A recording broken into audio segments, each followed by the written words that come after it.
Friends, మనం చిన్నప్పటి నుంచి కూడా ఇంగ్లీష్‌లో క్యాపిటల్ లెటర్స్, స్మాల్ లెటర్స్ అని వింటుంటాం గదా! ఈ క్యాపిటల్ లెటర్స్, స్మాల్ లెటర్స్ అనేటివి కేవలం ఇంగ్లీష్ భాషలోనే ఉంటాయనుకుంటే పొరపాటే. ఎందుకంటే ఈ క్యాపిటల్ లెటర్స్, స్మాల్ లెటర్స్ అనేటివి జర్మన్, లాటిన్, ఫ్రెంచ్, గ్రీకు భాషల్లో గూడా ఉన్నాయి.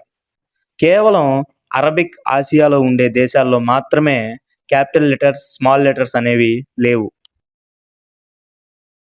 ఫ్రెండ్స్, ఎవరైనా గాని పర్మిషన్ లేకుండా కంట్రీ బోర్డర్ దాటి బయటికి వెళ్ళినా, లేదా లోపలికి వచ్చినా గాని వారిని అరెస్ట్ చేస్తారు గదా!